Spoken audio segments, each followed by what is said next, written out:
So, when you think post-secondary transition, we want you to think of these keywords: individual, unique, exploratory. And what do we mean by that? Well, transition for one person can be completely different for the next person. It's an individualized experience. There is a lot of information out there. There's a lot to consider. So it will be a unique experience. Trying to do all of it at once can really feel consuming. As you explore the options that are available to you, using your child's school experiences will help with all the necessary research. You are using available resources at your disposal. That could be a special educator, a general education teacher, school administration, outside agencies, or if it's even supported in your school system, it could be a transition coordinator. But right now, we're here to have a conversation. So welcome. This is the Post-Secondary Transition Podcast. We try to cover the ins and outs and everything in between of the transition process for families of students with disabilities. I am one of the hosts. My name is Patrick Cadigan. I am a special education teacher in the public school system. I do have a co-host, and who would that be? I am Meghan Smallwood, and I'm a public school transition coordinator. One topic of discussion that comes up frequently in our transition community is self-directed services. It's been mentioned more than a handful of times, so both Meghan and I thought that it would be a good idea to have a broad but deeper conversation, opening up the idea to families who may be thinking about this path. We also thought that it would be a good idea to invite Jamie Brodnax along for the conversation. For longtime listeners, you'll remember that Jamie is a coordinator of community service, and we needed her assistance to help us understand what self-direction looks like from her side of the pond. So let's join our regularly scheduled conversation, already in progress. No. Get The out. big topic. Oh, wait. All right. So if we're going to be talking about self-direction, I'm going to give a shout out to our website at www.postsecondarytransition.com with our official definition. Self-directed is a service delivery model for individuals and their support circle who wish to exercise more choice, control, and authority over their supports. It allows greater control over services and staffing, the ability to be creative in use of funding, and the ability to completely individualize days. It promotes personal choice and control over the delivery of services and budget. Now, once again, we have Ms. Brodnax, who is here to help us in this conversation. So, Jamie, you're a coordinator of community service. If you had to define self-direction, if you had to define self-direction for families, what would you say to them? Honestly, it wouldn't be too far off from the definition that you just provided. The way that I really describe self-direction is by saying that it is a much more individualized way of receiving your DDA services.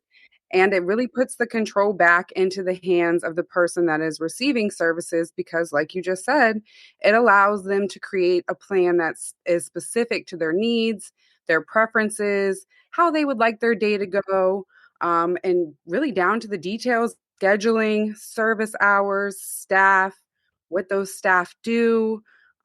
Really, there's an endless amount of ways that self-direction can be individualized to the person.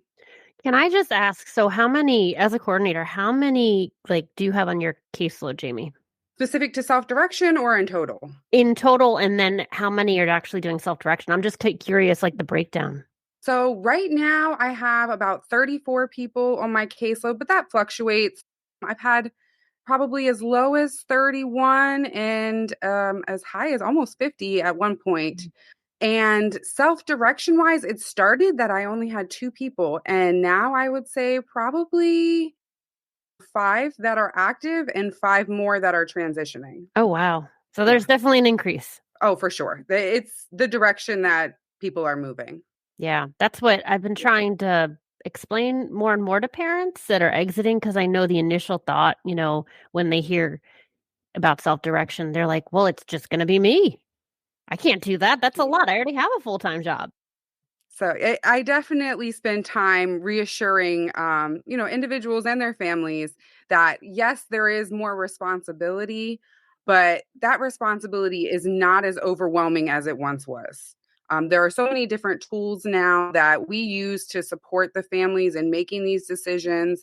And as long as you have a good support team and everybody does their role, it's not that much more challenging than using traditional services.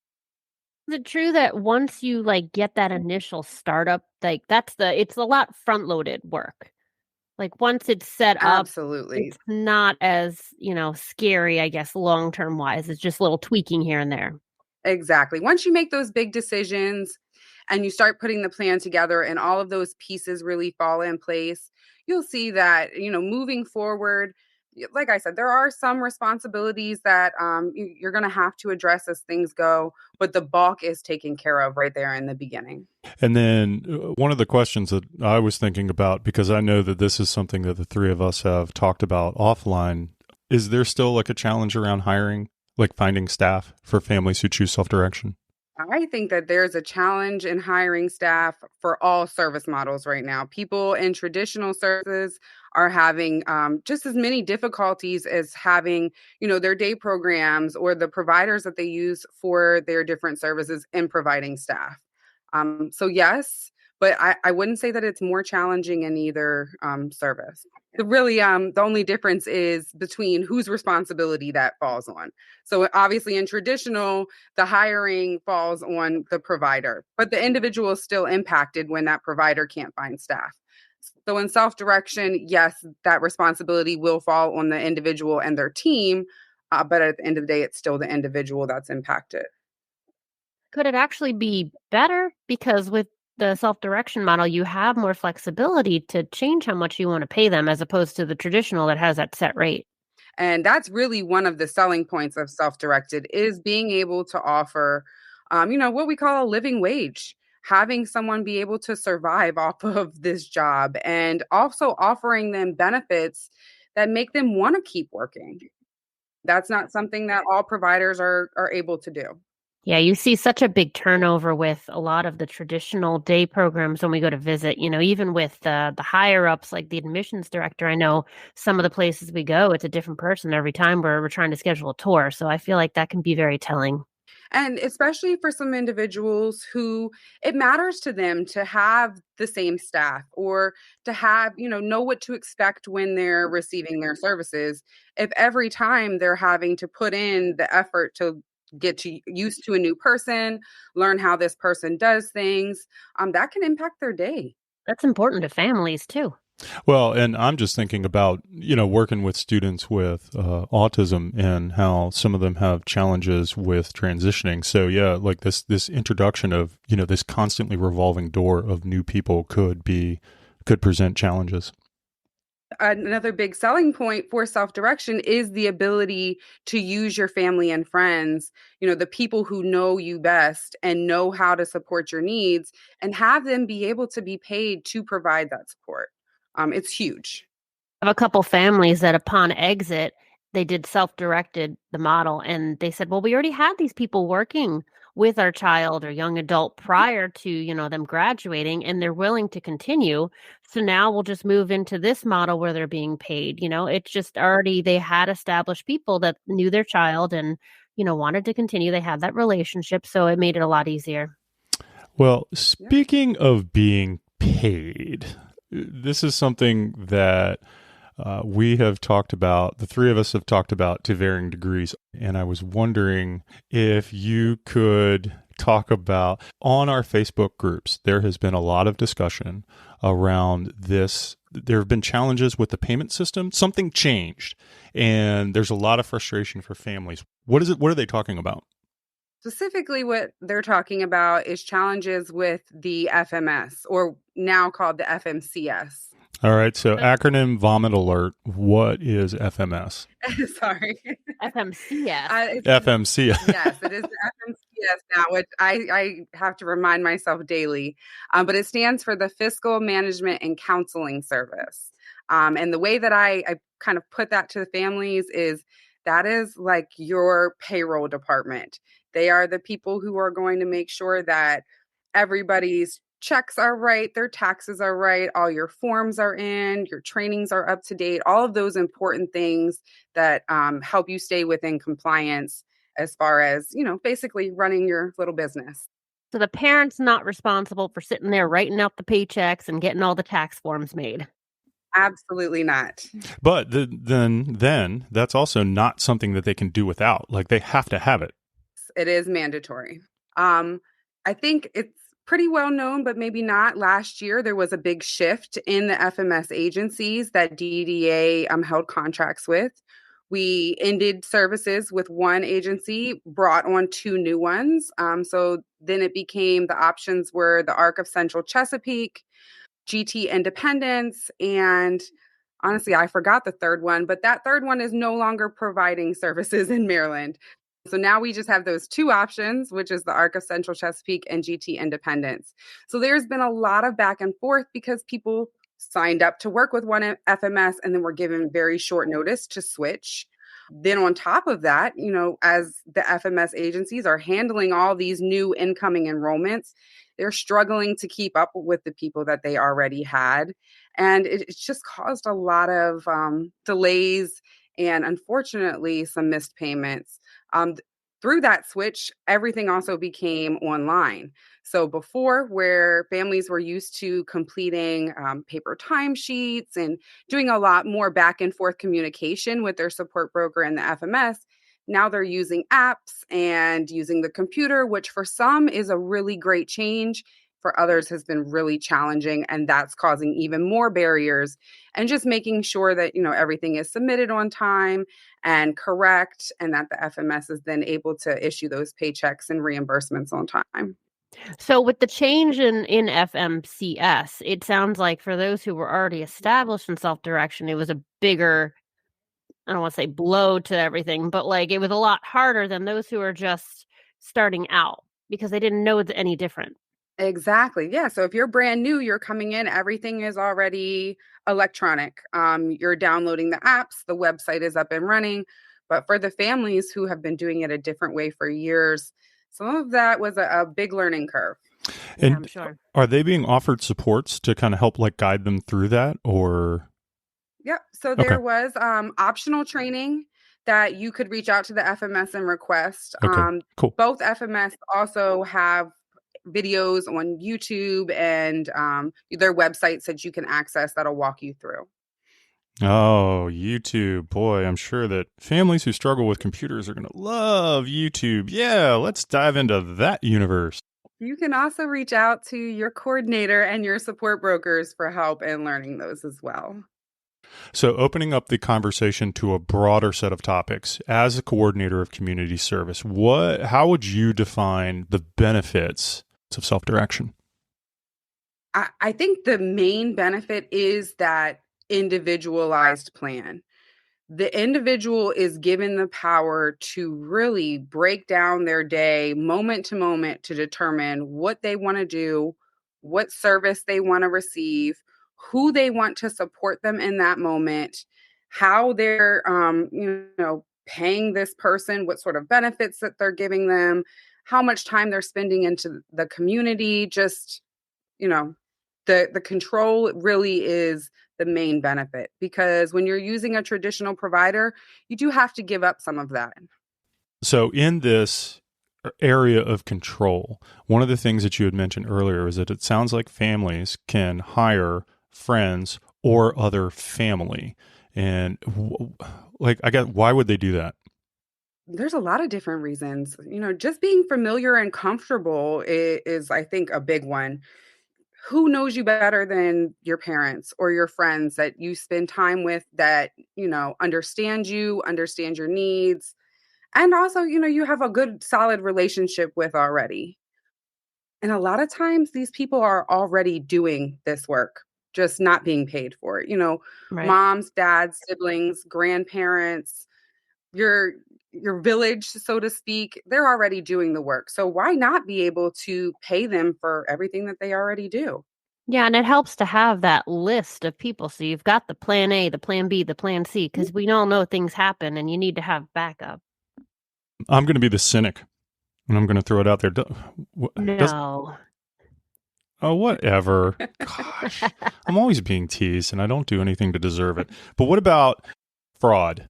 As soon as you brought up that people are hiring their friends and family, my first thought went to fraud. Like, is that something that you think that we're going to need to worry about? I think anytime money is involved, you have to consider that as a possibility. There are always going to be people who try to take advantage or manipulate things in some way.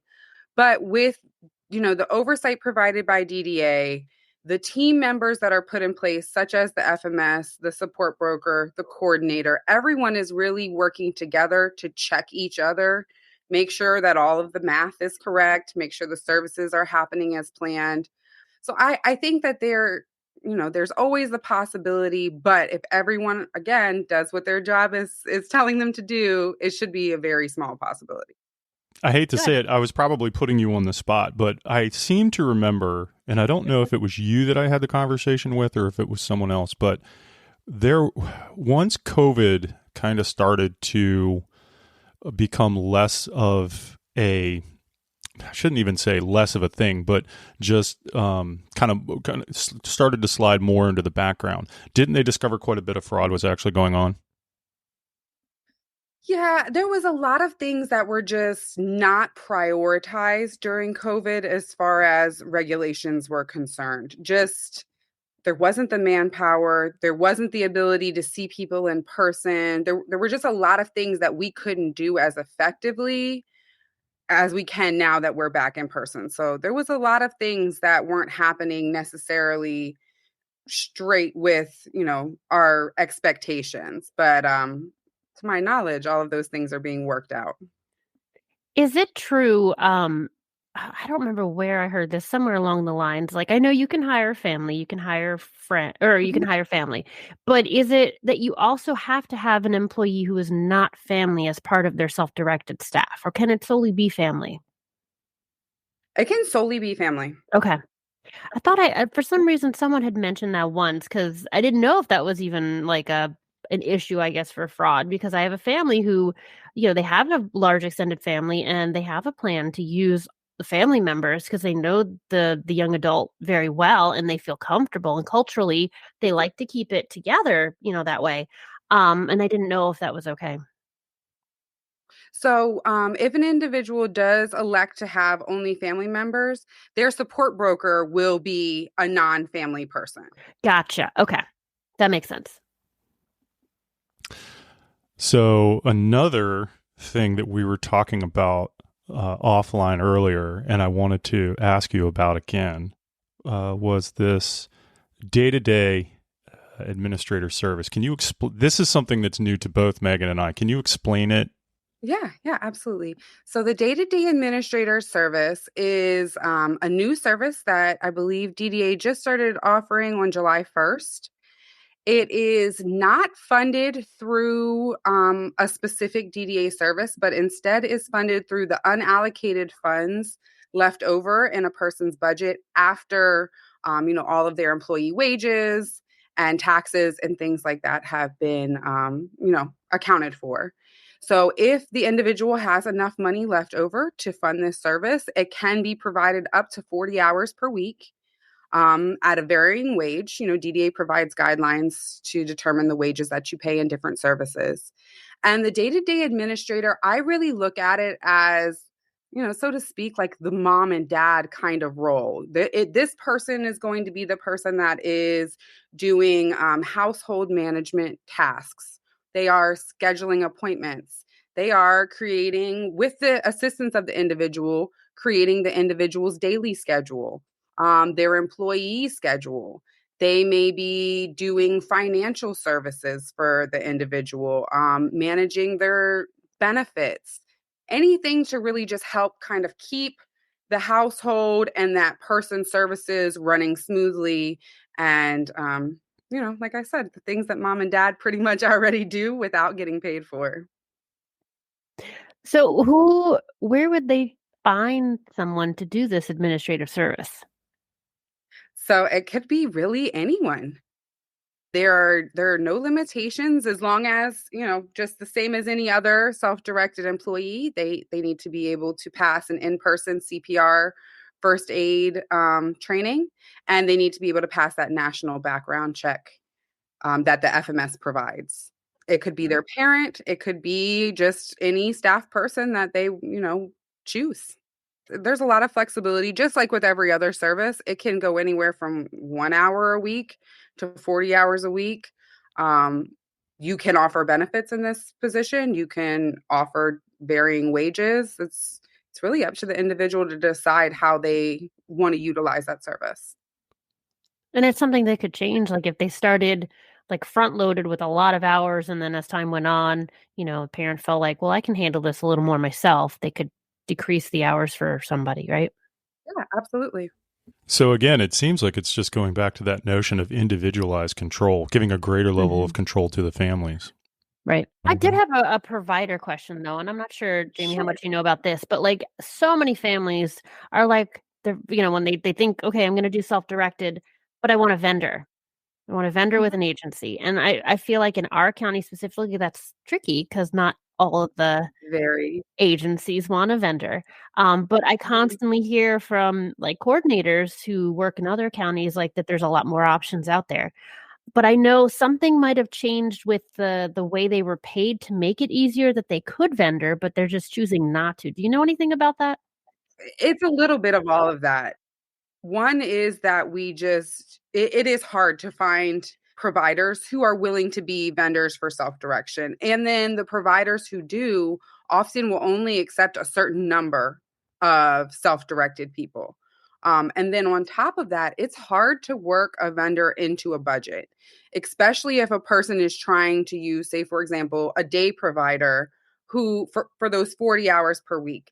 That is going to eat up a lot of money out of the budget because the provider rates are higher than what is being paid typically to staff. So you're losing a lot more money when you're going the provider route. And you're not able to determine how much, the staff make. So you could be paying out a huge portion of your budget and your staff is still getting next to nothing because that provider can charge whatever they want as long as it's within DDA guidelines. Good to know. And isn't it like, a lot of times they could, if you want to go only for 2 or 3 days out of the week, like the vendor prefers to have someone who's there 5 days a week. Like for staffing purposes, it makes more sense on their end. But there are other options Absolutely. aside from like a day program that you could use your self-directed funding for, right? Yeah, for sure. So there are so many different community activities, social groups, and then even providers who are specific to wanting to work with people who are self-directed and cater programs that fit those self-directed schedules. There are providers who offer just, drop-ins. So there's a lot of different options that don't require you going to a provider every single day and spending that 40 hours a week there. So one other question that I have, and I think we might have touched on this earlier, but I did kind of want to go back to it to get a little bit more information.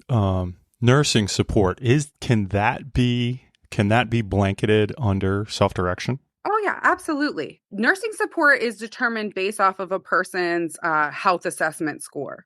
So, any person who receives a 3 or higher on their health assessment is required to have nursing support services added to their plan, traditional or self directed. The one thing I guess that families don't love about nursing support is that it cannot be a family member that provides it. It Right. has to be a outside person who is also a DDA registered nurse. So I would imagine that then that would kind of lead us back into challenges with finding people who, who provide that service. Would that be accurate? Yes and no. So as coordinators receive lists of both support brokers and nurses who are interested in providing those services to people in self-direction. I think the biggest challenge is just finding nurses who are taking on new individuals and then ensuring that they can work with the individual's schedule and that the family and the nurse, are able to develop a good working relationship. I just know for a lot of my students who have, nursing complexities, self-direction has been a great option for them just because of the routine in general. They are not required to get up and get on a van at 8 a.m. or earlier than 8 a.m. really, and stay at a place all day if they can't handle it because of fatigue or their medical needs. And also those who actually have a nurse that accompany with them. There's so many providers that, for liability reasons, do not want a private duty nurse attending that's not one of their staff members. So there's just a lot of complications, I know, in general. So that's why self-direction has been a good option for them. The ability to customize is really what self-direction is all about. And like you said, Megan, for people who do have a higher health need, being able to say, I had a rough night, I'm going to stay home today, and Right. my staff can stay here with me. Parents are not left with the responsibility of trying to find, taking off work or finding someone to stay home because their family member feels too ill to go into a day program. Right. You're really able to receive the services that you need where you're at. And, that's a big benefit. Yeah. And I know providers, if you're missing too many days, attendance becomes an issue for them. So you don't have to worry about that because no one's keeping it check on, are they going out? Are they reporting every day? They're doing what works best for them. And that's a meaningful day. So we're going to pause the conversation there, but needless to say, there is a lot more to be said. So please plan to join us in our next conversation with Jamie as we shift focus a bit. And we're going to talk about the more traditional agency model and how that can differ from self-directed services. But before we let you go, we wanted to share out another Well, That's Helpful resource. Now, this time we're going to send you over to the Autism Speaks website, more specifically, their informational page around applied behavior analysis, or ABA. Applied behavior analysis is a therapy that is based on the science of learning and behavior. Now, this page gives you an easy to understand overview of what ABA is and can be a good jumping off point for parents who are starting to explore options that might benefit them. Just to give you an idea, this page talks about how ABA therapy works. It goes into discussion or gives you information around positive reinforcement, the ABCs of behavior analysis, antecedent, behavior, consequence, what an ABA program involves, planning and ongoing assessment, and lots of other information, along with even more links. So again, this is a good jumping off point for parents who are just getting started in this world. You can surf over to www.autismspeaks.org/applied behavior analysis, or more easily, you can follow the link in our show notes. Speaking of show notes, you can follow the information from this conversation and all of our other conversation in the show notes that we provide. Please like, follow, and share out the podcast. You can also visit our YouTube channel where we've posted videos of all of our conversations, including doing some of the legwork for you. We've curated videos on topics that revolve around transition, like playlists that cover guardianship, alternatives to guardianship, ABLE accounts. One of our newer ones is all of the Transition 101 podcasts that we've done. We've put those all together for you in a playlist, and there's going to be more to come. So be sure to subscribe there as well. Yes, definitely. And finally, you're going to have to go check out our website. It has a whole lot of information and a whole lot of links around the transition process. You can find our contact information there. So please go visit www.postsecondarytransition.com. All right, Miss Megan, I think that we are good for this week. I think you can sign us off. All right. Bye.